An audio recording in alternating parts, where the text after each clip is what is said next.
guys. How's everyone doing?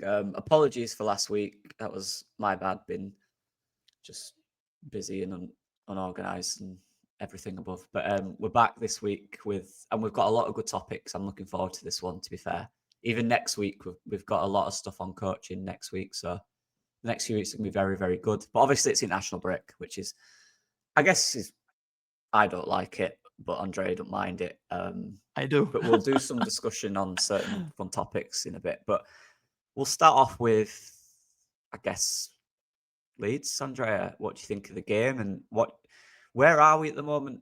How do you think we are looking as a team in the Premier League? Well, first and foremost, it's good to be back, honestly, because I missed last week, honestly, to be fair. It's really getting in, I think we are really enjoying it so far. Fourth episode. Is this the fourth? Yeah, it's already the fourth. Oh, yeah. Time flies, like Flying, the Oasis album, Yeah. Time flies. Yeah. And we still don't have a name, so we're gonna find one, I think, sooner or later. We will. But what we have found in the meantime is a Leeds team with mentality. I really like the mentality. I think we were, again, really unlucky to lose the game against Spurs, like we were unlucky to draw against Bournemouth. But what I'm seeing on the pitch, those are positive signals, honestly. I cannot blame the team, maybe they did, like especially against Bournemouth in that when Krupi scored an individual mistake. But there was just one mistake in an half. We absolutely dominated, I think, against Bournemouth, and like even against Spurs. For the majority of the game, we were the better team with the ball. Honestly, we were punished by 2 deflections. We hit the post in the first half with Rodon. Vicario saved them with that save in the final stages. Right. There was a world-class save.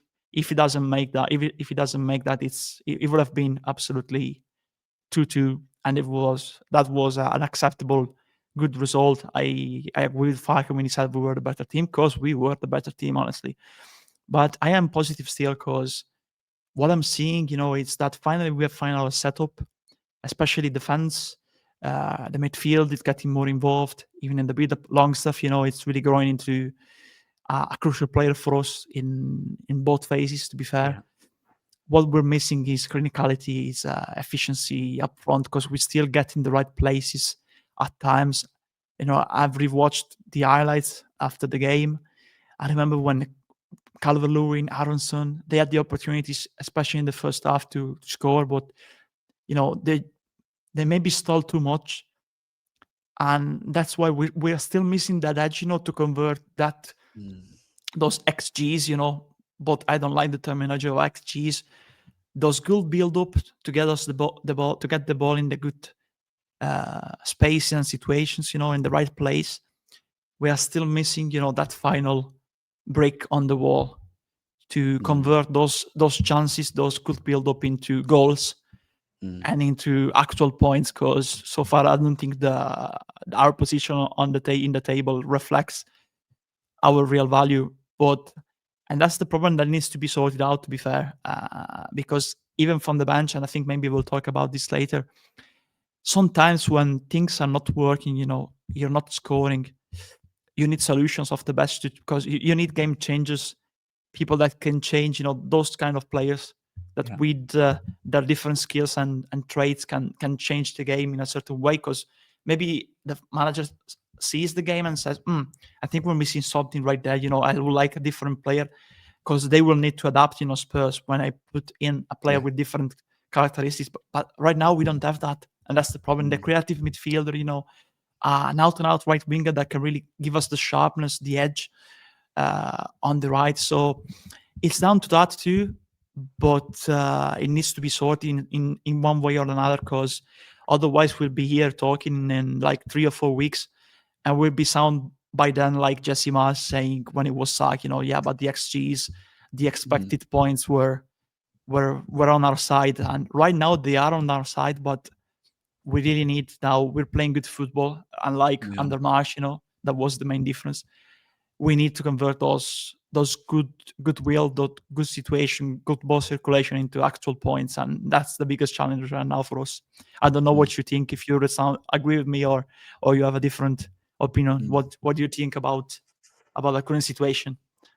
Yeah, one thing that I completely agree with is what you said near the end there. We're playing good football. I was talking to you before, mate, and I love watching Leeds at the moment because I have a genuine belief that we can win. You know, my worry last year when we got promoted was looking at the teams that went down the last 2 years. Every game just felt like a chore, looked like a chore. I'm genuinely excited every game now that we can get something, and that's all that matters in football to me. You go into every game knowing that you can compete. And what is slightly frustrating is I'm seeing a lot of it's leaking in online now. Everyone's saying, oh, it's all right being competitive, but you've got to get the points. But you'd rather be competitive than not competitive. And we are competitive. That's not a slight on the team. That cannot be used as a way to beat the team up. We are competitive. And we need to be. And we need to remain competitive for the rest of the games. The result and being competitive are two separate things. The result can be down to many things. Look at the DCL chance where Tottenham play out and we press high. And I think is it Okafor or Longstaff on the left win it from their centre back, and DCL's basically at 1-on-1, and he panics and takes his time and too late, right?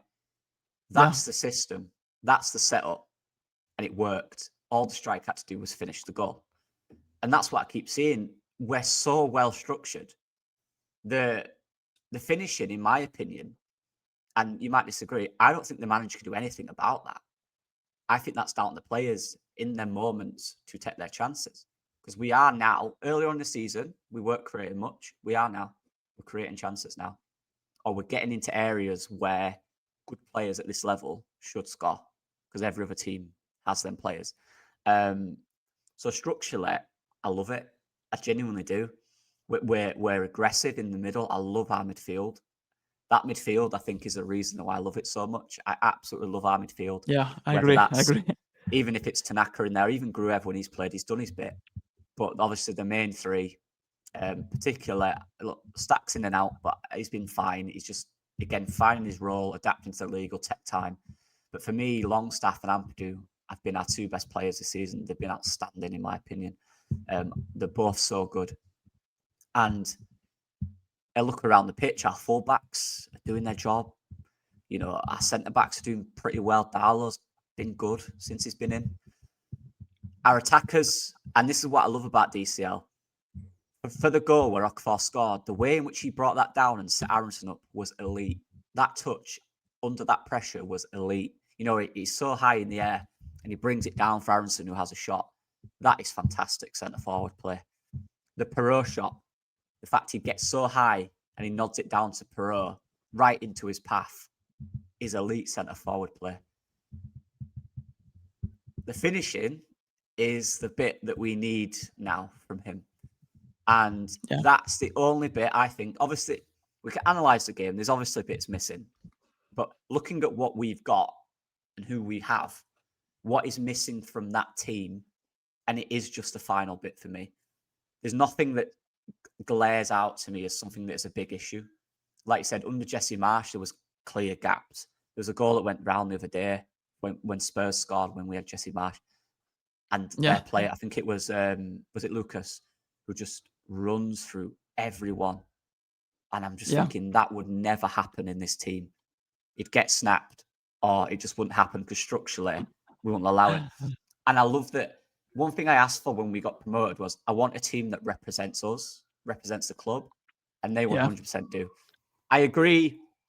And I guess we can add on, we'll talk about DCL now. And just very quickly, I just want to talk very quickly about Struijk. We said this, I'll do it for 30 seconds. I think the criticism is insane. I don't know if you agree, mate. I think it's insane. I think many people are looking for a slight issue to bring. Scapegoat. Yeah, that's the word, exactly. But what he's done is you could look at every player on that pitch and see a similar mistake. Longstaff let his man go, right? Drop him in. You know, let's use that mentality. Yeah. We have Tanaka on the bench, bring him in there.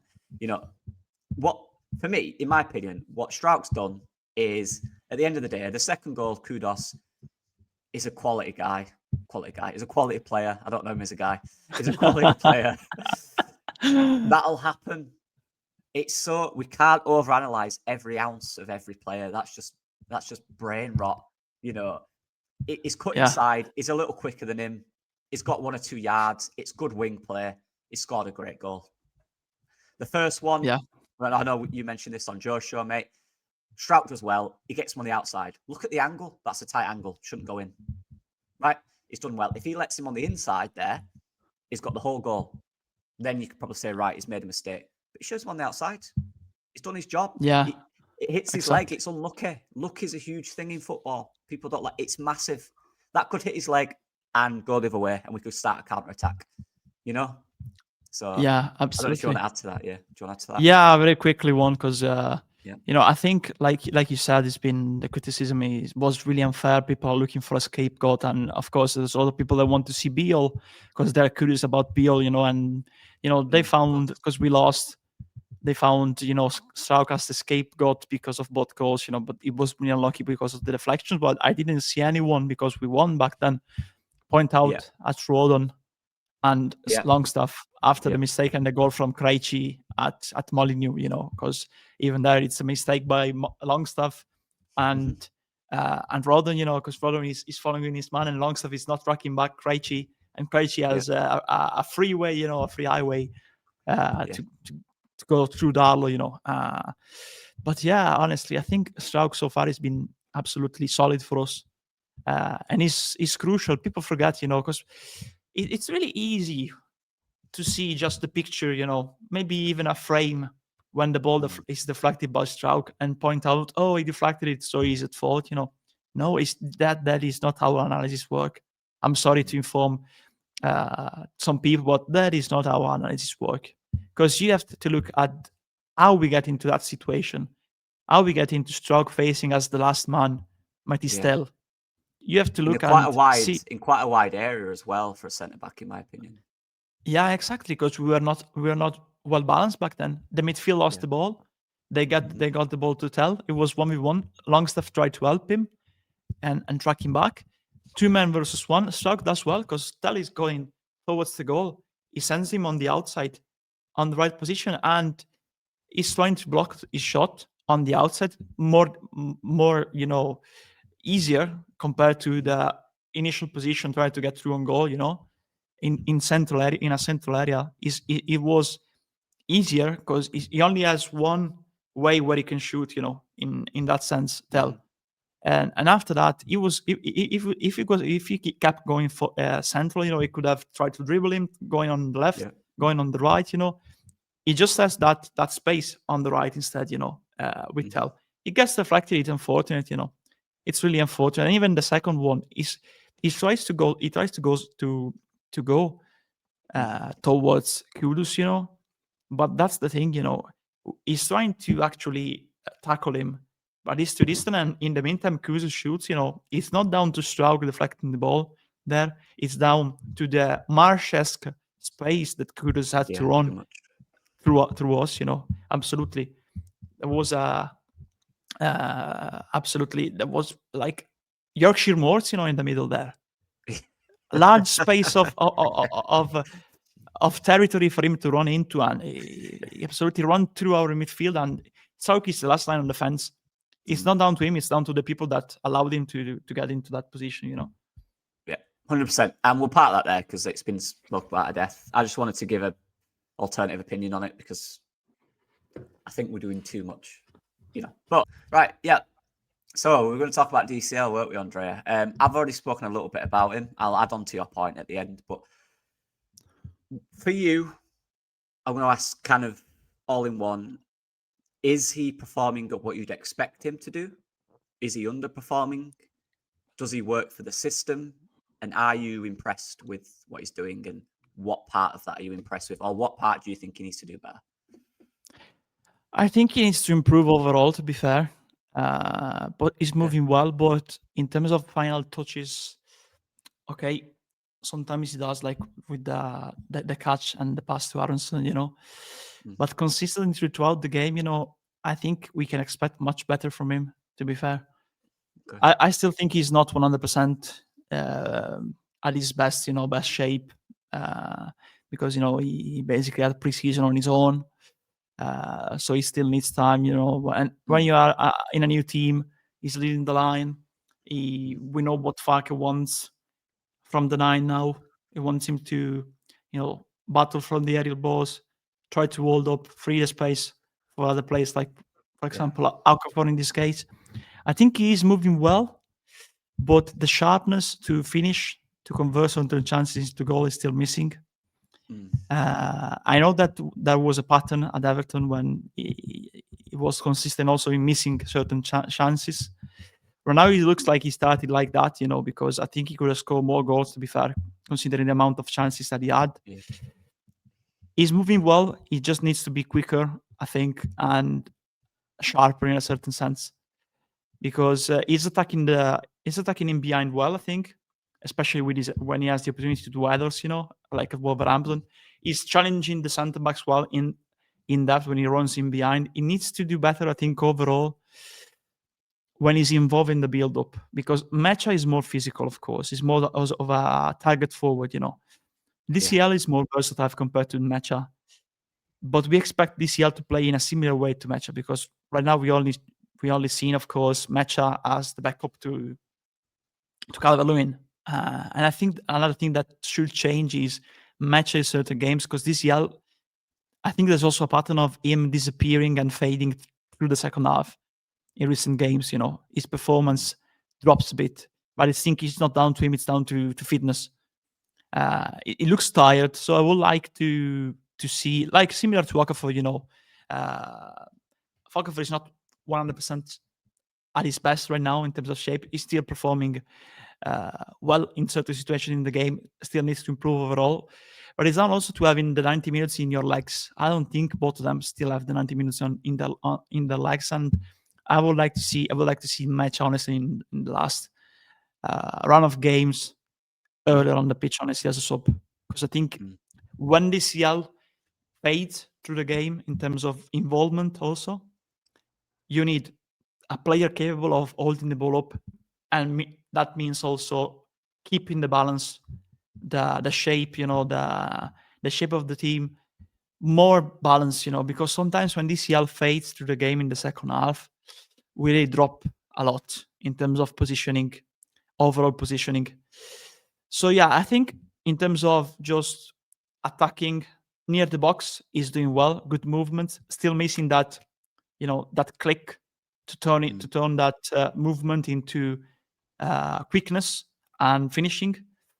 All around, he's doing all right, but I think he can do, because of his experience and also his body type, tall, but also technical good.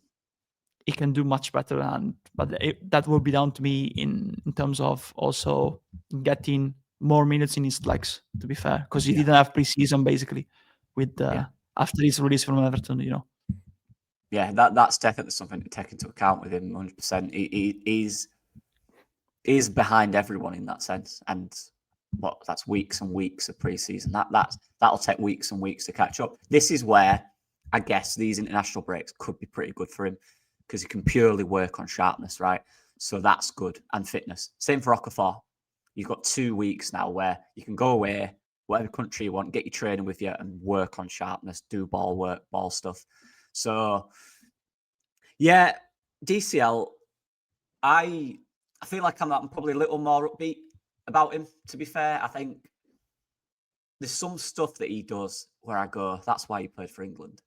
Like I said, the touch for where Aronson shot and then Okafor finished. That touch is, I don't know, I just love it. The control he had in the air while he was moving at a dodgy angle, just to body off the defender and just place that right in front of Aronson, I think was ridiculously good. And then the one in the second half, his athleticism is insane, isn't it? Like his leap, his jump is a joke. He always beats centre backs in terms of height. He's such an asset in that sense, and I think it helps us that in a strange way, he's a bit of a name. I think that helps us because as a player, you know what he's done. You know what he's done in his career. He's played for England. He's scored 15, 16 goals back to back in the Premier League under Ancelotti. He's got name. Yeah, that was a few years ago, but that's DCL. He's done it. He's been there. So I think watching him, I'm always expecting that player. Will that player come? I don't know. But I think what we need, say to stay in this league, what we need from him, I'd say everything he's doing now, I like it. I do agree with you. There is times where I feel like when he's holding it up, he's looking for fouls a little too much. Like Mecha, for example, he'll trap the ball and then he'll think about the contact. Whereas I think DCL's thinking about the contact before he secures the ball when he's got his back to a goal. I think he needs to. I said it with Rutter as well. Rutter was the same. Rutter tried to win a foul before he's even touched the ball. Trap the ball, use your body, then win a foul. I think DCL needs to do that in build up, hold it a little more, then take the contact as opposed to doing it the other way around. If he can do that, and then he'll be much more effective in build up. But then if he can just, and look, this is the thing for me. DCL, apart from them 2 seasons, he's not a clinical striker. Apart from them 2 seasons, he never really has been, has he? Let's be honest. That's not his game. If he did, he wouldn't be here. He'd be at Bayern Munich or, you know what I'm saying? He'd be at a top club. Yeah, Harry Kane type. Yeah. Yeah. Having said that type of player. Yeah, exactly. Yeah. Having said that, though, I still think there is more to come in a goal perspective. He had, what was it? One chance that was really early on against Tottenham, really, I think the first few minutes, right? And he hits it straight at the goalkeeper. Obviously, there's a few others in there as well that I can think of that he's had. The one-on-one where we win it high up, that chance. We're going to need one of them to go in.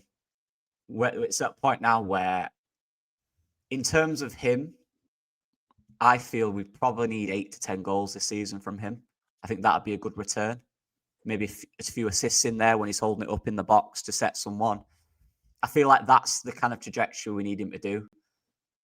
He's got one so far, and it was a good header. But I just think on the floor, one-on-ones, we've shown we'll get you in the areas to score goals. He had 2 against Tottenham. Those are the areas where he needs to clean up a little bit. He don't have to be perfect. He's never going to be. That's not who he is, right?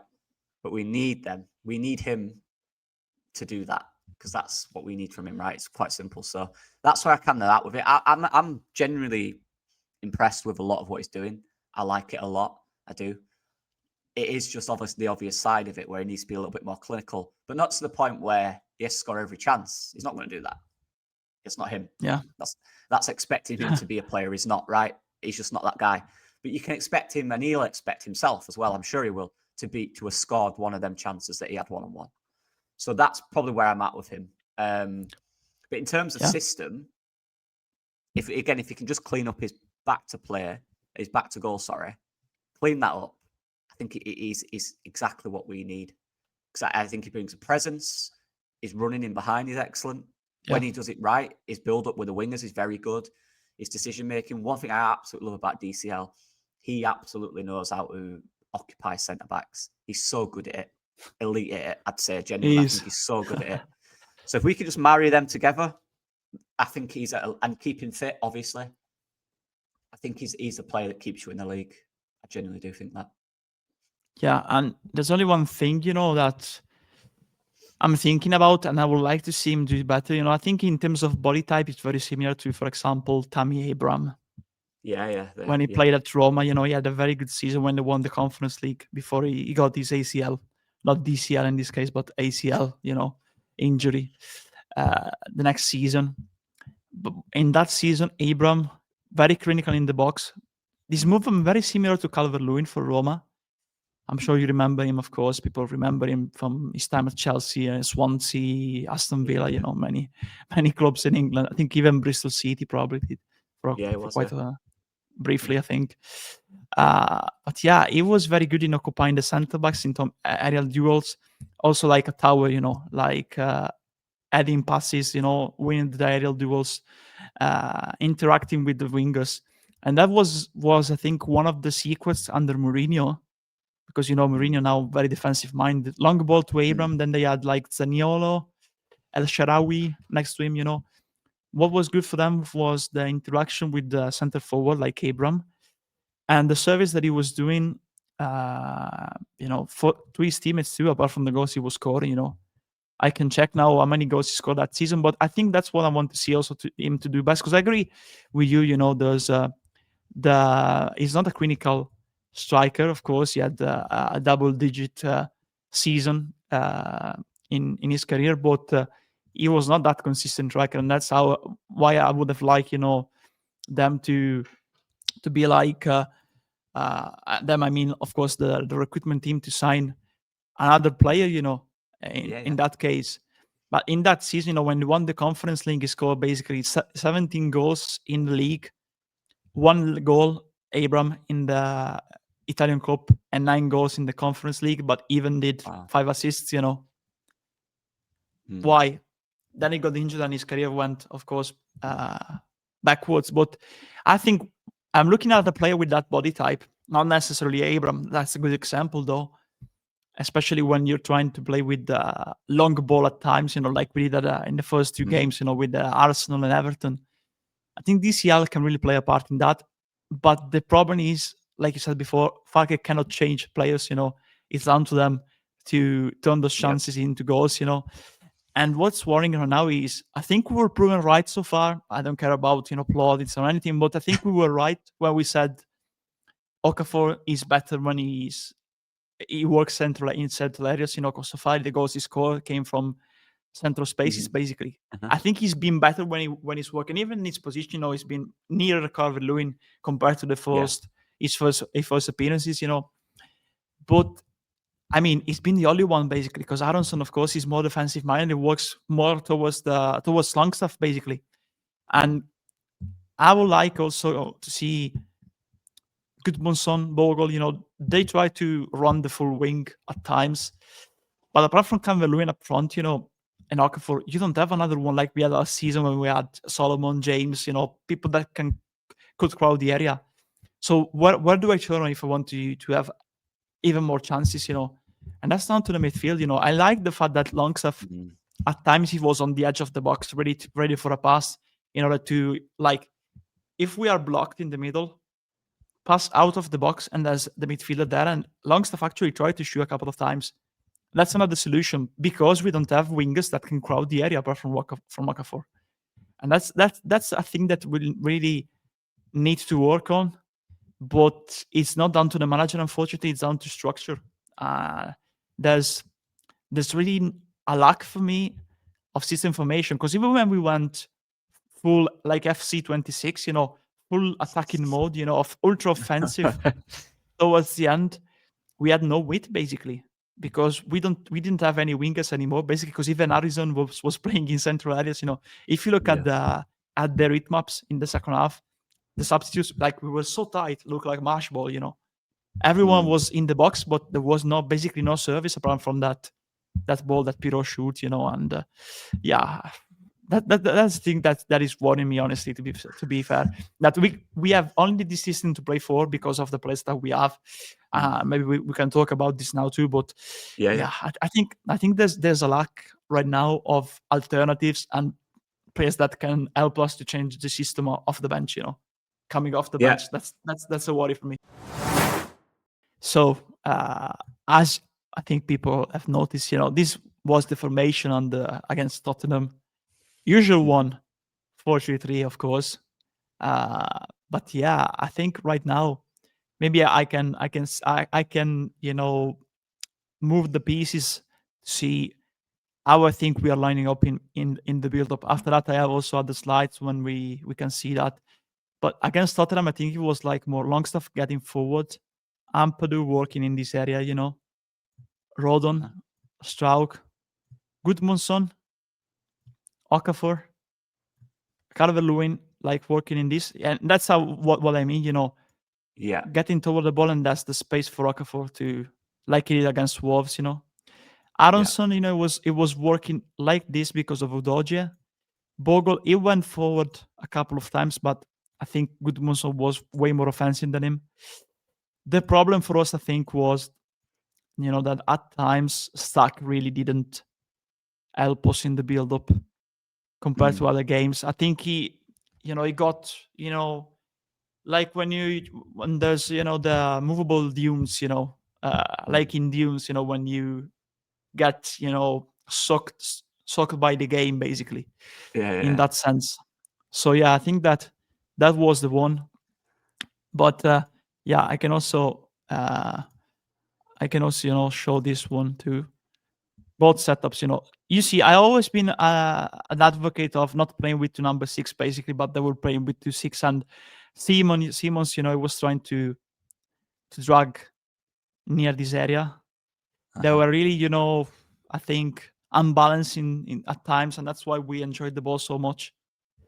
Okafor trying to go more central. Porro, I think, he didn't have much opportunities like in the past to get forward, unlike Udogie, because Udogie was, exploiting in this area. Odoberg going more central in that case, and that's why Bogle had to not get forward as much as he would have liked for me, Yeah. because That's Aronson, Udogie, Odobert, and then you have Bogle here, and Simons was covering in this area, so at times it was like this, when we were in the build-up with Palinia, providing the pass option.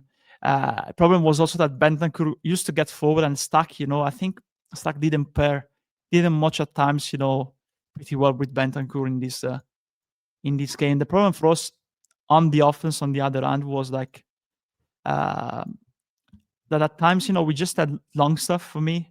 People say Ampadu didn't play well against Spurs, but I don't think it was down to Ampadu. He had Simons, moving all around in the final third. We needed to keep some balance, because if he gets forward, straight pass, then you have Simons, Tel, Kudus, cutting up on the outside, and that's it. I even have one more, specific, I think. Like when we were in possession, it was like this for me. I don't know if you agree, Lockie, or we can move the pieces, remember. So if you want me to move the pieces with this great tool like the Einstein and Frankenstein of football, we can use this great invention to show things. I think it was like this, especially in the second half when we were in possession. But I think we didn't exploit much in the middle, apart from at times with Okafor. Aronson was tried to go like towards Okafor in the middle to try to drag out, with Palinia and opening the space for long stuff, in this case, because Dodgen then had to step back. But apart from that, I don't think that we had much alternatives to this setup, honestly, especially on the bench, because if you look at the bench, Justin, Biel, Bornau, Grujev, Tanaka, Arizon, Piron, Mecha, where's the creator? Where's the game changer there? Well, that's the issue, right? And yeah, I agree with this. It's like you look at Kudos there and Tel, they were always in these spaces.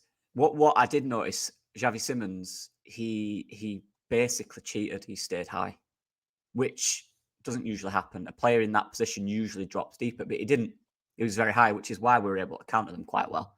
But he stayed high, which means you've always got 3 on your defenders, which just made it a little bit kind of probably confusing for the players. Who's my man? If Simons is staying up, who gets him? Because he's moving deep, he's moving into midfield.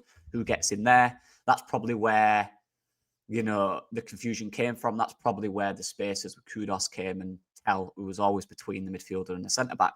And that's probably where Struijk gets isolated. So when Goodmanson went high and Stack went high with him, it's very obvious now. Obviously, Tel was the one, wasn't it? He switched with Kudos. It was slightly deeper. Look at Struijk. Yeah. Look at the area Struijk's got to defend. You know what I mean? Obviously, like you said, Odobert was higher, more tight to Bogle, wasn't he? So they always try to play the ball over the top to him. Whereas to Kudos and Tel, it was to feet, which meant Struijk had to deal with it because obviously Goodmanson had gone higher after we'd lost the ball. So Struijk was always in the position now, like you can see where he's basically a left back and a centre back in one. I'm telling you now, the winger is winning that with a centre back 9 times out of 10. This is their wheelhouse. You're giving a good winger space with a centre back in a wider area with no cover. The winger will win it. I don't care who you are, the winger is winning it. Struijk there is thinking, right, what do I do here? I'll show him outside. Try to show him outside. Did it with Tel, unlucky. When it was Kudos in the second half, the fact is, Kudos is quick, he's good, he knew what he was going to do. Struijk did his best, he worked tight enough.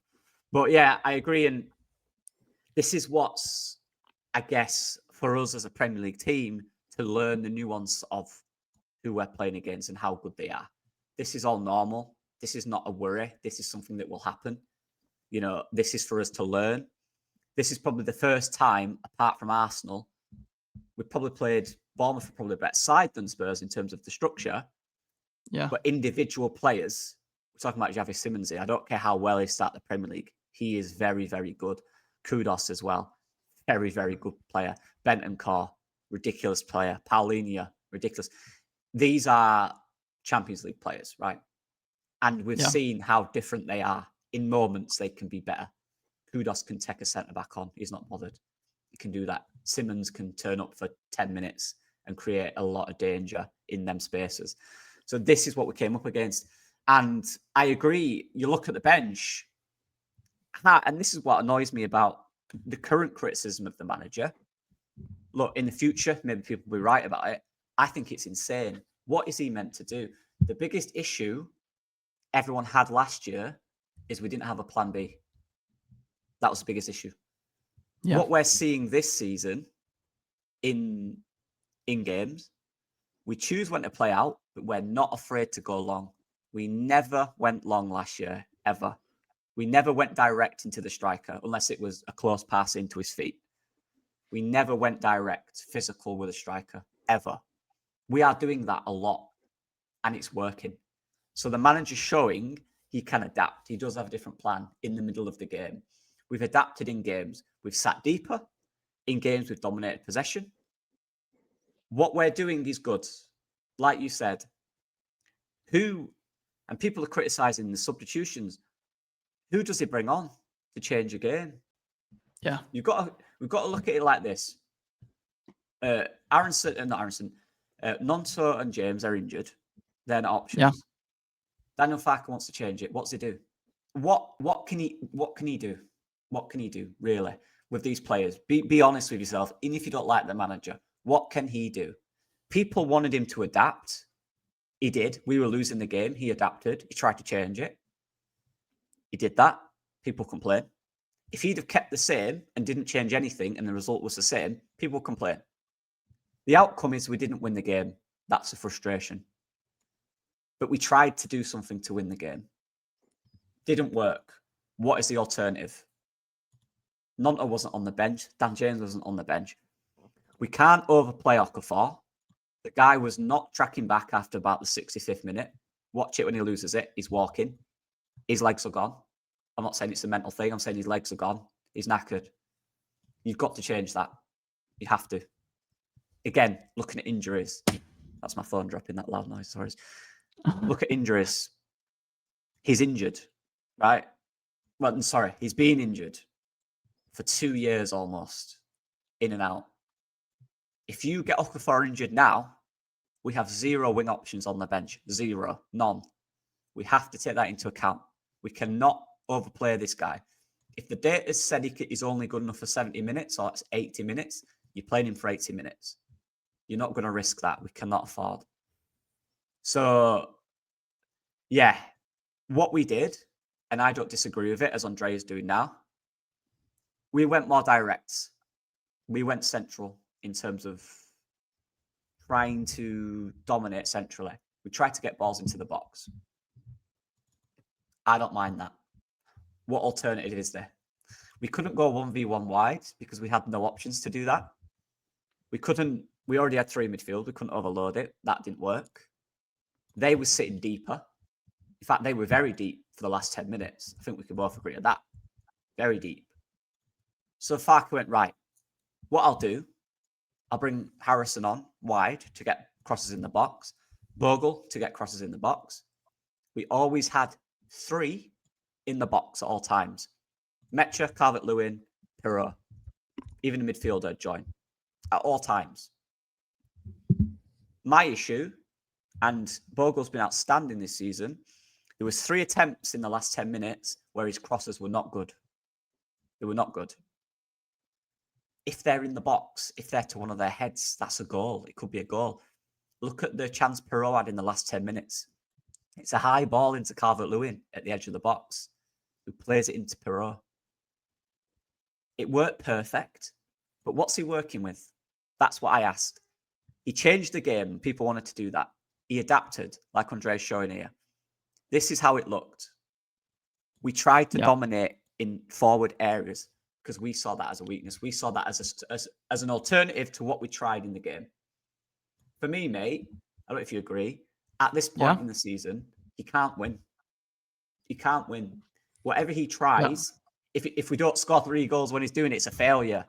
The fact is, Perrault had a chance to score from what we did. We went long into Calvert-Lewin, played it out at Perrault, shot, great save. Bogle has 2 or 3 attempts. I know he went off quite late, didn't he? But before he went off, 2 or 3 attempts on the right, Bogle had, where he could have crossed it in. And he overhit the cross. And Bogle's been outstanding this season. Look, it happens. If he doesn't overhit them crosses, we've got 3 guys in the box. You know? What I will say, I don't really understand the Justin one. I'm assuming that's just to protect. Maybe it was a little niggle with Bogle. I'm not sure. I didn't get that one. Yeah. But yeah, sorry, I've been blabbering for a long time there. What do you think, mate, about that? No, don't worry. You helped me to set up, and and show the substitution that they both made, because it took time, but I think it's good also for people to see how the game changed, because when he subbed an offensive player off Thomas Frank to bring in Danso, it was more defensive minded because they needed to defend, of course, the advantage. Yeah. But then they had like the 3 center backs and also the two full backs defense on the defensive end, because we see no Dodger, he was able at times during the game to get forward with the ball. And I think if they recover the ball off balance from us, they can have, like you said in first with earlier with Kudus, they could have had Johnson doing the 1v1 with Struijk in this situation, because Harrison, he didn't stay wide, he was more in central areas again, because Johnson was staying further back compared to what he usually does. Dodge, of course, was further back too. Justin, just a quick brief cameo, but again, if I look at short spaces, they completely crowded the area in front of their box, because they wanted us to go for the long ball. Okay, we had 2 players that could add and catch those long balls. The problem is the long balls is a solution, but it limits you also in terms of output of chance creation. So if I look at these players, Harrison, Pirot, Longstaff, Calvert-Lewin, Mecha, you need a creator when you are blocked and encircled, when you have a crowded area, a crowded defense in front of you. Who's going to dribble or find a space via an intelligent solution here? It's like what you said, we don't have that kind of player right now, because, again, we started with Aronson and Okafor. After they went out, you just had Harrison that could play as a winger, but actually with them, more defensive minded, and Johnson helping them, after that substitution. He was basically blocked because he had, if you go to the outside, you just have, 2 players, because there's going to be like Johnson trying to track back, and they have Porro, but also they have another center back now. Okay, you can pass the ball to Tanaka there, and Bentancur, of course, following. Then you have Pirot that can, try to move in this space. But again, they send you in the middle when they have the advantage, because now they have 3 center backs, Danso, Romero, and Van de Ven. And that's it, honestly. The creators should, in this case, I think, in the mindset of the substitution that he made, should be Pirot. But he's not a creator, basically. He's a finisher into the box. He tried to shake it up a bit with the players that he had on the bench. But we don't have that kind of player that can change the games when you are trailing and trying to recover that at the minute, hopefully in January there will be room for a signing, but we don't have that one, like Elliot Anderson, that Gibbs White, just that type of player, not necessarily Gibbs White, of course, because he's out of a range, but that Gibbs White that can move, in the final third and, grab the ball, turn around, shoot, that kind of player I'm talking about, basically. And this is my point, mate. Like, what could he have done? I'm seeing people just say he just brings on attackers. We're losing the game with 10 minutes to go. Of course, you're going to bring on attackers, but it's not like, for example, the way we played was good. In an ideal world, we keep the structure we had. but we can replenish the wingers. We can replenish one of the midfielders, go 4-2-3-1, go more creative. We didn't have the options. Who are we bringing on in the 10? We don't have it, like you just said. Who are we bringing out wide to go 1v1? We didn't have it. So what can we do? Farke thought, right, what I do have, I have Mecha, I have Perot, I've got Harrison. I'll bring on Tanaka, a bit more solid in the midfield, play the ball a bit quicker. Can we find the big, powerful guys in the middle? Can we set Perot up on the edge of the box? Can we find a little bit of space in the middle? That's all I've got, right? That's all he had. And that's what he did. Is it perfect? It's not perfect. It's probably not ideal for Farke. He probably didn't want to do that. But with the options he had, in my opinion, and look, people can say, look, you're just defending the manager. Yeah, I am, because I think he's right in this. I'll be honest. I don't know. I'm trying to think. I don't know if you can, Andre. I'm trying to think what else he genuinely could have done. Maybe there is. Maybe Nothing. There is exactly. I'm looking at the subs there. What could he have done? Put Biolan up top? Like, is that what we're going to? We did it with Struijk. Struijk went up top for the last 5 minutes, you know? Yeah. We tried everything to win the game. The fact is, we should have won the game earlier on with our chances. We didn't. So we're in a situation where we're losing, thinking, right, how do I get something out of this? We can't change the system naturally because we don't have the players to do so. Okafor's done. I've got Aronson, right? He's tiring. He's put a shift in. What can I do? I don't have two wingers. I don't have a creator. I can't go the creative route. Usually, you think, right, now there's spaces. We can go creative. We'll get a guy on the half turn in the 10, play it into Calvert-Lewin, play it into Mecha, play it into Perot, a little bit of combination. We didn't have that. So we brought Tanaka on to control the game, which I thought he did quite well, to find the passes. But that's all we had. So, yeah. Yeah, it looks, honestly, it looks more like Justin, Roden, Struijk. Of course, he broke Gudmundsson off, so you don't have the left back anymore. But another solution could have been, with Gudmundsson on the pitch, of course, 4-4-2. But again, who plays right wing then? Because with this situation, you don't stretch the team. We have no one here. Basically, we have no one because the only white player is Harrison. Basically, Perot is in the 10, and then you have two strikers up front, but we have no right winger because now we're playing, with a back three, essentially. Ample is being used like the link up. You have three midfielders. They had did the substitution too, so they have three midfielders too. Because Star was a little bit higher compared to the others, but again they switched to three. They had two because Siemens is an attacker, attacking midfielder. Star is more defensive minded. It can help you in this situation to get rid of the ball, manage the ball. The problem is like Justin, Rodon, Struijk, you're missing 1 year, but let's say, for example, Harrison out, no, not Harrison, sorry. Like Perot out, for example, in this case, Gudmundsson. Then you have Ampadu, Tanaka, and then you need to decide which of these three you leave out. Like, for example, in this case, Tanaka, for example, Ampadu, Longstaff, Harrison, but then who plays here with two strikers up front? Who plays here out of these players? Aronson, Bornau. Bornau. The best one right now is not even a winger here when we are training. Is Bogle, honestly, to be fair, in this position. But yeah, with James and Yonto missing, another solution could be the 4-4-2. But who plays here is the big question mark right now in this situation. If you want to play Perot in, then it's a different, of course, formation because it is like this. But then you play like with Tanaka. But again, you have a number 10 and two strikers. When they are crowding, when they are crowding in front of the area or inside the box, you need to also exploit from the white spaces. What do you play here and here? Yeah, you have no one basically. You have to go central, but we've seen how much we struggle central. And in this case, you need in the 10, and Perot is not that kind of player. You need like a player capable of moving, dragging the midfield, turning around, like Rutter was, essentially. That type of player. But we don't have that one right now in the squad, and that's the problem. The solutions are very limited in my point of view in terms of formation and. They are. The manager's got what he's got. Look, If we had a Nonto or James fit, maybe, and he didn't play them, maybe then you could say, right, probably could have done that.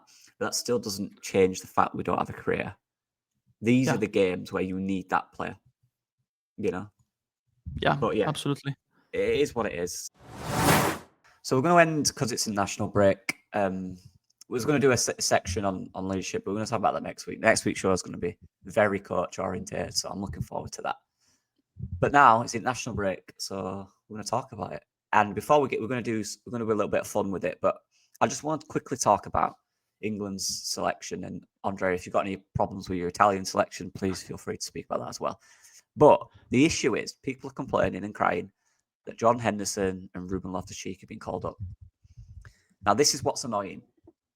So many people have a problem when managers call players up just based on name. And because that's the opposite now, because Tuchel's calling players up based on form or what he believes is best for the side, people now complain about it. People were crying about Henderson last season. I watched a lot of the Eredivisie last season. Henderson was fantastic. He was very, very good at Ajax. He had a few problems with injuries and fitness every now and again. But when he played, he was outstanding. And he was a leader. And he captained them for a lot of the time, and he'd just gone there. That's what he is. That's what he brings to a team. He brings a winning mentality. I mean, look what he did with Liverpool. Ruben Loftus-Cheek, obviously Andrea can tell me. I don't know how he's been playing, but the fact is, the players he's left out, the big names, they ain't performing good enough. If these two guys, how old's Loftus-Cheek now, Andrea? Is he 30? Yeah, around 30, I think. Yeah, it's around 30. If two 30-plus-year-olds are getting in over young players like Bellingham or Wharton, for example, that's more on them. 29, yeah. There we go. That's more on them. That's not on the players they brought in. That's on the players, the young players that are meant to be our next generation, that are not performing at the level. It's quite simple. Jordan Henderson's outperforming you. Whether that's both with the way he plays and his leadership, these young guys need to step up to that. We always make excuses in this country in the national team. It annoys me. If you've not been called up, you've not been good enough, and you need to show more. So that's my little rant about that. How's Loftus-Cheek been playing, Andrea? I'm curious. He's playing all right. I think he's playing, with Allegri. They of course changed the manager at AC Milan. He was a disjointed squad, but now they brought in a real surgeon.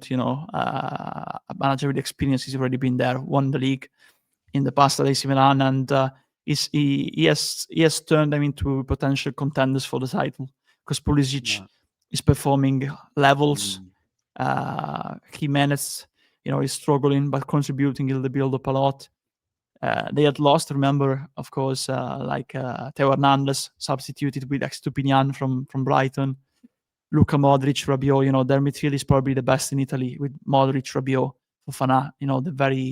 They have like a midfield maestro in Modric. And Fofana, Loftus-Cheek was playing in that midfield, but then they signed Rabiot, of course, and he's one of the favorites because he had him at Juventus previously of Allegri. But he was playing very well, Loftus-Cheek, because Allegri, he knows the value of Loftus-Cheek, physicality, pace also, capability of reading the game well. So very good to, attack the final third. He scored a good goal at Lecce earlier in the season. So yeah, absolutely. I think he deserves, looking at the options in the England midfield. There's no other player basically with the body type and characteristics of Loftus-Cheek. So Tuchel, of course, knows him from his past as a manager in the Premier League. So knows the player, knows what he can expect from the players. I know that in England there's like a stigma about calling up players. Like, I think even Tomori deserves to be called up, to be fair, because he's performing very well at AC Milan too. But yeah, I think there's a stigma looking at Serie A, at other leagues. Like same with Anderson, he was performing for Ajax, not for, with all due respect, for Cambuur or Herenveen in the Eredivisie. Was performing for Ajax. They lost the league in their own hands. It was in their own hands. They had a 9-point advantage. It was only down to themselves, but they got in that position. They were dominating the league, and then they lost because they completely fell apart, in the final stages. But these are the kind of players that have already been there, first and foremost, because they have England caps. Let's not forget that Loftus-Cheek played in the 2018 World Cup. It was not Yeah. like yesterday. It was like now more than a couple of years ago, 2018. So now we're in 2025. You can do the maths. So it's not common to see many players, apart from top players, to get a call up after so many time, because of the cheat call was called up to later on. But I absolutely think he deserves the call up for that scene in Italy, to be fair. Yeah, fair. Do you move on to the Italian one? Yeah. I think we, of course, you are more certain than us to get to the World Cup. We face Estonia away in the cold, and then Israel on Tuesday in Udine, and we are tied in terms of points with a game less with Israel. Israel are playing in Norway on Friday, 6 p.m. So absolutely going to watch the game, because we really need to hope that Israel does a great game and blocks Norway, basically. Because that's the only hope. Because if we will have the chance to tie the points with Norway if we beat them in the final game of the qualifiers, because we have one game less than them. The problem is that they have a massive advantage with us in goal difference, because they score like 11, I think, or 8 against Moldova. We just scored 2, They won 2-0, I think, against Israel the first tie. So yeah, even a draw is good for us, because we have the opportunity then to jump ahead of them on the final game. Of course, if we keep winning all our games left. But yeah, I think the call-ups were good. We had Zaccani dropping out, and Piccoli from Fiorentina was called up. But then we have, of course, Ken, Retegui, good call-ups. The only one missing, I think, was Chiesa, and it looks like Gattuso will play with a 4-2-3-1. Basically, no, 4-2. So yeah, basically with 2 wingers, and he wants to play Cambiaso, who is a wing-back, as a winger instead of Orsolini from Bologna. Chiesa was perfect for that position. I don't know why he didn't call him up.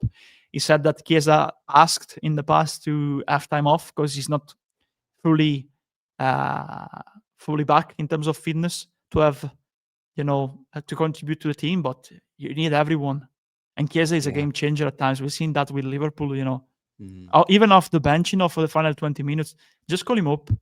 Just call him up, honestly. And we have 2 players, by the way, coming up in the next qualifiers, friendlies. Tresoldi from Club Brugge is playing for the German youth teams now, born in Italy, of course, but grew up in Germany. They asked him to switch again his allegiance to Italy. And Honest Hanor from Atalanta, 17 years old, he's been absolutely bossing it as a left center back for Atalanta, absolutely bossing it. So, and probably even Mattias Sule from Roma, because he's Italian-Argentinian double passport. Argentina is not calling him up. He just have, I think, 1 cap. No, he's on cap. He was in quite a few camps, but apparently his agent said today that if Argentina doesn't call him up in the future, he is considering to switch to Italy, and that would be a good coup, for us. Yeah, we need Erling Haaland to sack Norway off and represent us, because he was born here, right? So yeah, imagine him and Harry Kane.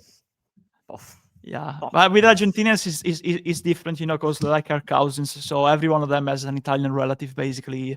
It's the colony that Italy never had, basically. Argentina. They used to say down there that they are like Italians who speak Spanish, basically, Argentinians. So yeah. Like they are our next kin, they're like our next kin. Yeah. Nice. Yeah, well, honestly, I wish you good luck. I hope you qualify, just because it's... Thanks, man. It will be difficult. You got to have Italy in it, haven't you? Really, let's be honest. It wouldn't be right if they weren't, but we'll see. I'll probably be watching that more interested than ours, because we'll probably just win 2-0 with something. What do you play? I don't even know. You're already qualified, basically. Exactly. I love it. When it's a tournament, I promise nothing's better for me. I absolutely love every minute of it. I do. I live it. I love it. It's amazing. Do you know, like the playoff, the final game of the season last year with Leeds? I'm like that every day. I love it, man. But for whatever reason now, I just don't. I think it's so uncompetitive. I don't enjoy it. Your group is incompetitive. Ours isn't. It is. Yeah, if the group was good and we had, respect to the countries that could compete with us, I'd enjoy it. But I just don't. I don't like football like that. I don't like it when it's too easy. I just don't. But and it's boring. Every single team sits really deep. We are not very creative. It is what it is. But when the tournament comes, I'm there more than any. Trust me, I'll be. I can't wait, man. I can't wait for the summer. Genuinely, I'm so excited. But yeah, anyway, we're gonna have a little bit of fun for the last kind of 10 minutes because I have to go to work again. But work calls. Work calls. Yeah. We're gonna do. Let's put it on.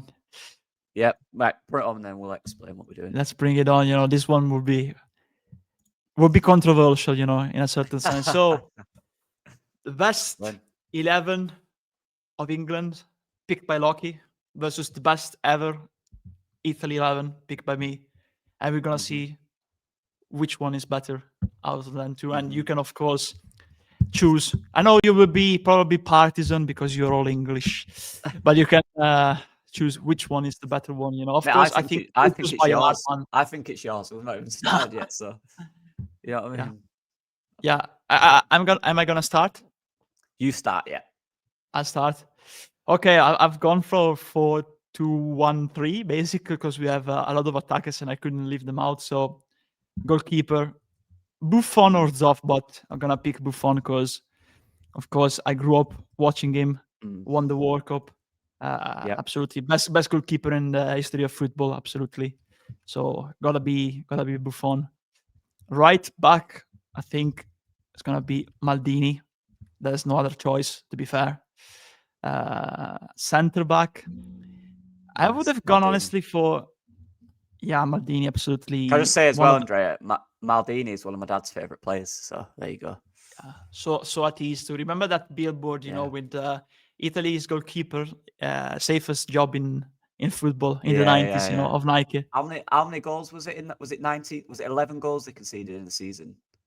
AC Milan. I think it was 11. Yeah, I think it was 11. Crazy. I might be wrong, but there were mental, Maldini, all those players, Calazzi, Jankulowski, and in the 90s too, Costa Curta, Tassotti, Desali too.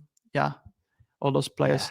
Mental, center back partnership, because Maldini was, of course, also a center back. Earlier in his career, he was a right back, but gotta be now Nesta and Chiellini. Then, of course, left back Grosso, the hero of the 2006 World Cup. All right. The midfielders, Pirlo, and it's difficult, this one. There's quite a lot, to be fair. That's the problem. It's difficult because there's loads to choose from. Yeah. Let's get forward in the meantime. Baggio in the 10. Then it's gotta be Vieri, Del Piero, and Totti. And as a midfielder, the final one, I'm gonna say like Tardelli, 1982 World Cup winner. I'm gonna pick him. So this is my 11. Yeah, that's crazy. Yeah. You know what? I do think there's 3 or 4 we could argue with. Yeah. But the rest, that's ridiculous. Like, that's insane, isn't it? Let's be honest.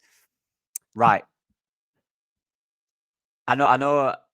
I'm not just going to put our 66 team in. There's 1 or 2. I'm not going to put them all in because I didn't watch them. I don't know.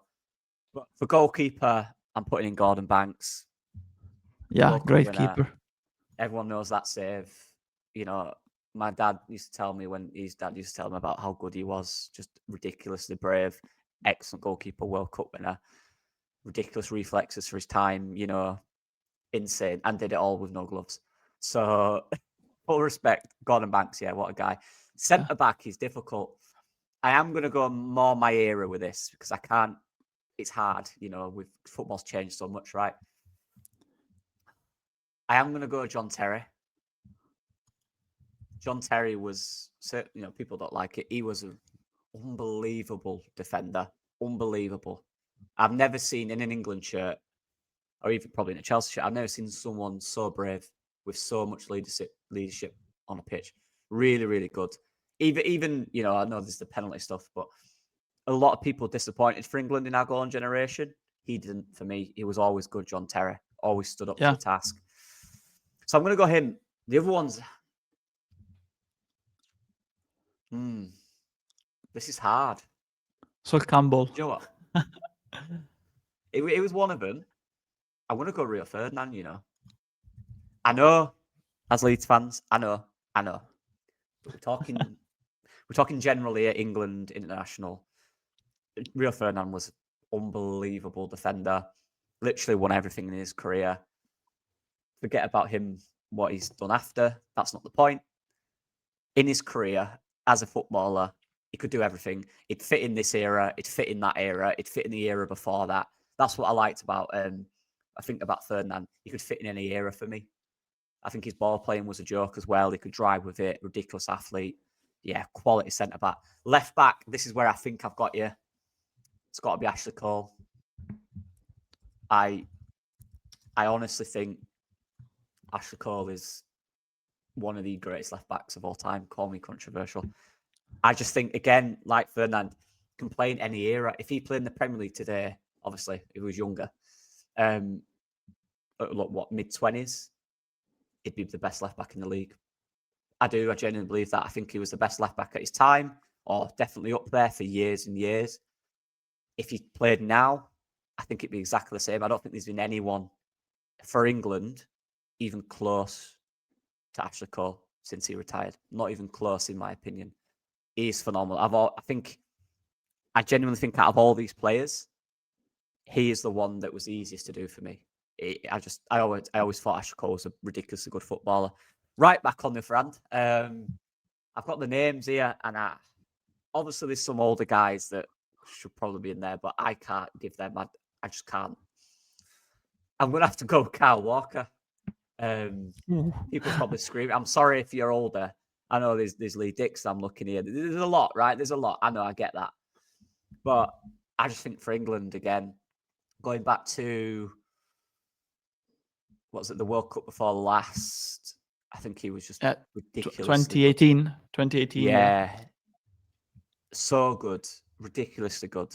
I know he made a mistake where he gave a penalty away, I believe. Honestly, my brain. Croatia. Yes, Croatia. Yeah, I was in Leeds watching that on the big screen. Give a penalty away, but honestly, I know it's different now, but I think for England, Kyle Walker's been a joke. I remember who were we playing? Was it France? Was it France? I think it was him versus Mbappe a lot of the game, and not in the World Cup, not in the last. What was it? I watched it here. What was it? 4 years ago, last World Cup, I think. No, I think it was last World Cup quarterfinals. Yeah, quarterfinals. Giroud scored. Yeah. There was a game anyway where he played against Mbappe and he mopped him up, and I went, yeah, this guy's serious. This guy's a good player. 1v1, speed demon. Always like Kyle Walker. Like, I know it's not the strongest, but I think that defense, to be fair, we can't argue that defense is pretty decent. That's a good defense. Midfield, I think this is the obvious one. And again, disappointed for England. But as players, it's got to be Gerrard and Lampard for me. Yeah. It's got to be on it. I'm trying to think of players that are even close to them. Obviously, people have Scholes. Scholes, yeah. But for England, I just think them two did a bit more. Look, ultimately they failed, and this is the problem with all these players, right? They never really reached what they should. But yeah, I'm going to go Gerrard and Lampard because let's be real, as players that were a joke, weren't they? Lampard, averaged 10 plus goals every year in the Premier League for the midfield? That's insane. There's the shot over the line where we got cheated out of against Germany. That gets me to this day how far that was over the line, by the way. How far that was. Insane. Yeah, there's been a few of them, the hand of God. And anyway, we won't get into that. There's been a few. But there's been a few. Ronaldo. No VAR back then. No VAR back then. Ronaldo getting, winking at the The goal, when he did the wink. Rooney, yeah. Yeah. Although that was 2006. Rooney's fault. That was Rooney's fault, wasn't it? But anyway, left wing. Now, people probably won't expect this, but growing up, genuinely one of my favourite players. I think he's massively underrated. Unbelievable delivery. It's not David Beckham, even though I guess he played either. I know that, these are perfect positions. I'm going to go Ashley Cole. Joe Cole. Not Ashley Cole. Joe Cole. Yeah. Joe Cole. Sweden. Yeah. One of my first England memories was Joe Cole just doing bits. So I cannot put him in. I think he, honestly, mate, in terms of Premier League era, I think he's massively underrated and not spoken about enough. I genuinely do believe that. So gifted. Like I say, as a winger, a young winger growing up, a young guy on that side, seeing him do what he did, I was like, I want to do that. That's what I want to be. So Joe Cole, a joke of a delivery, absolute joke. And one of my favourite players. So I'm going to put Joe Cole there. I think, again, such a good player, really good player, could do a bit of everything. Strikers is difficult in a good way because we've got a lot. And I know it's not perfect position. I know some of them are midfielders, attacking midfielders. It is what it is. I've got a 4-4-2. I'm thinking Gaza, Bobby Charlton, obviously. Then we've got Rooney. Then we've got Kane, Heskey. What a guy. The only time, Bielsa said it, the only time Bielsa changes his tactics was to play against Emile Heskey.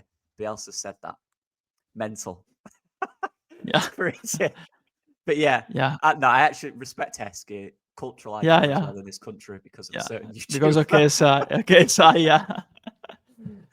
Also, time. An underrated player. He was an underrated player. Yeah, he was underrated. But this is hard. Do you know what? I'm going to go more modern just because, again, I didn't want to put players I've not seen. I was a little too young for Gaza. If my dad's doing this, he's putting Gaza in there. If my granddad's doing this, he's putting Bobby Charlton in there, and there's probably no arguments. But I'm going to go just kind of like you have in a similar way, Andrea. A lot of yours are kind of from when you were young. Obviously, some older ones are there. Exactly. You remember a lot of them. I'm going to go Kane and Rooney. And I think that is deadly. Good one. I genuinely do. That's a naughty front to that. Euro 2016. Yeah. Oh, that's in prime Rooney and prime Kane is a joke. So now, obviously in the comments, any players you guys had put in here, and I ain't even done right wing. The right winger, yeah. This is hard. Do you know what? Again, he played both, but I'm going to go Beckham. It's got to be. Becks, yeah. I'm not going to call him on a Leeds podcast Becks. People get angry at me, but he also was one of my favourite players growing up. But for England and Madrid, just to clarify. I liked when he played for Madrid. Let me be very clear on that. Again, there's probably loads of people are screaming. I don't care. This is, for me, I don't know if you did it, Andre. I did it more on memory and players I got me into football or inspired me or I watched and I went, whoa, he's good. There's probably there's better players. You could probably put centre back, midfield, on the wing. But David Beckham. That delivery from the left and the right, by the way, to Kane and Rooney is a joke. Look at that. That's crazy delivery there. So that's it.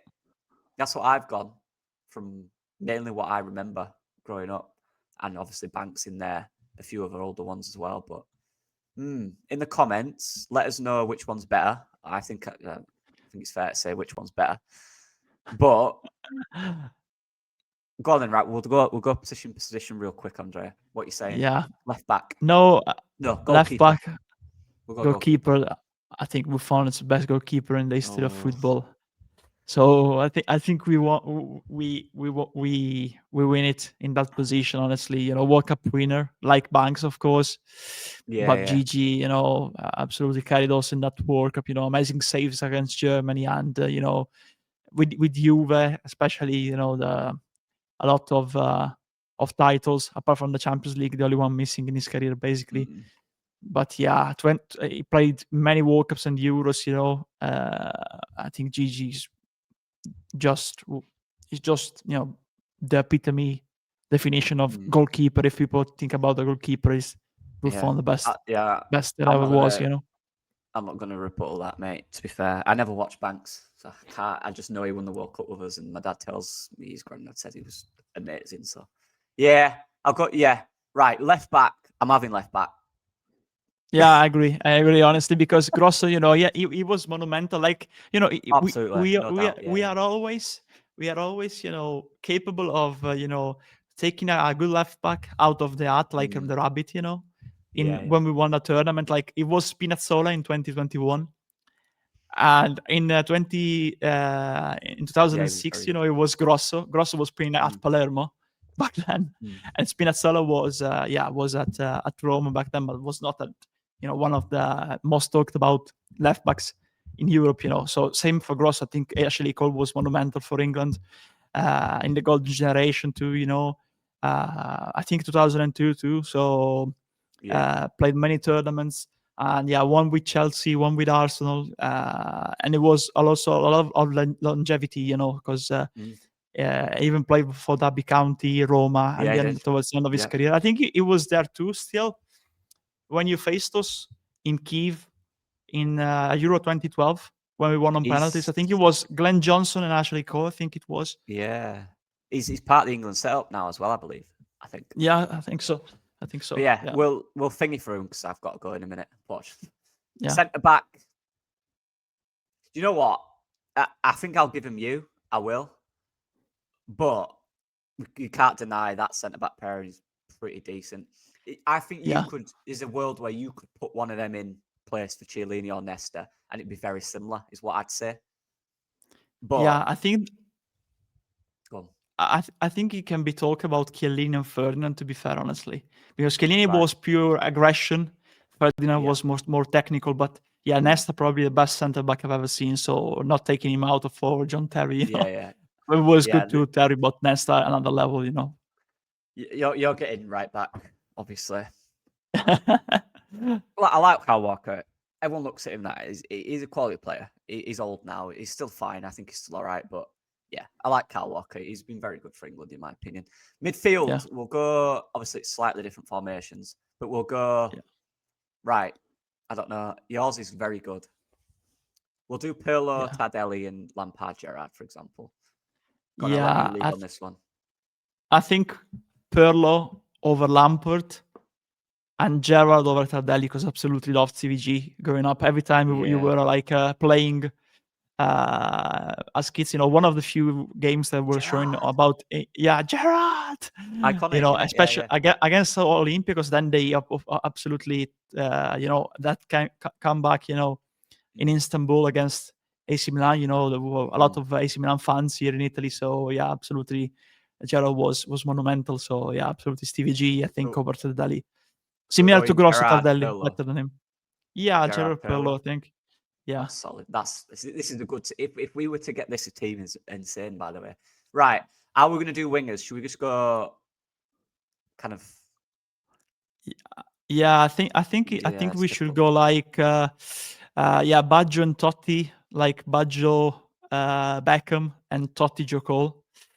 All right. And Del Piero, Kane, Vieri, Rooney. In that sense. Yeah. Right. So what I will say, Totti obviously is a better player than Joe Cole. Joe Cole is one there that I, growing up, absolutely loved Joe Cole. But Totti, obviously, I mean, it's Totti, innit? He's iconic. So definitely Totti. And absolutely, Baggio over Beckham for me. I agree. Absolutely, best Italian player ever for me, Baggio. With all the injuries that he had, natural talent. Best Italian player ever for me, Roberto Baggio. Beckham was a ridiculous player, like he icon as well in terms of England, and he's ups and downs with the national team as well. But he fought through it, he continued. But Baggio is obviously my dad, even my dad speaks about him. Iconic players like that. Now, who's our? I'll say front two. Should we go front two? Yeah, I think Kane Del Piero. Kane Del Piero for me. I was going to say that. Yeah. It's hard. Them four players there are no joke, are they? Let's be honest. Yeah. Yeah. I agree. Kane, Del Piero, obviously Vieira, Rooney. I mean, both legendary. Let's be honest, but Yeah. the level is Kane for me is even seeing him now. How many goals has he got this season? The fact Already he finished that low in the Ballon d'Or is an embarrassment, in my opinion. embarrassment. Yeah. And he's a ridiculously good player. I remember him when we played against Bielsa, single-handedly running midfield, attack, build up. He did everything. He gets criticism for England because people say he looks slow and thing, but that's what you've got to play for him. You've got to play around him, and he plays a lot of football. Kane is so underappreciated. He's a joke. He's one of the best strikers of my lifetime. And Del Piero, and we spoke about him a few weeks ago, didn't we, mate? He is legendary. I absolutely love Del Piero, just from memories when I was really young. Yeah. So Kane, Del Piero. World class. Yeah, and Kane, you know, people talk a lot about Lewandowski, but Kane was way better. It would be way better with more trophies, probably, hopefully for him, than Lewandowski at the end of his career. But because it's English, I think there's not many players out of England. And many people don't tend to follow English players as out of the Premier League. I think he's underappreciated because of that, to be fair. 100%. Yeah, I agree. Yeah. But I think we've been fair there, I think we've been 6, I've got 4, I believe, something like that. Quite simple. Yeah, balanced. That's 10. 10. Yeah. Not balanced in terms of titles, though. Well, no, obviously not. But if you've got to qualify for this next one to get a chance. Yeah, I know. Save that for a few weeks. Yeah. You'll be getting some messages in a few weeks when you lose out qualification. But anyway, yeah, exactly. Pleasure as usual, mate. Everyone enjoyed. Obviously, everyone tell us your combined 11 and any players that you changed from mine or Andrea's. There's probably loads from mine, but I don't care. Players I liked. But yeah, pleasure as usual, mate. Enjoyed that. Always a pleasure, man. And we'll see everyone looking forward next to next seat. Yeah, can't wait. See you later. Thank you, everyone, of course, for the support as usual. You're all legends. Always. And we'll see you guys in a bit. Bye-bye. Bye-bye. Ciao.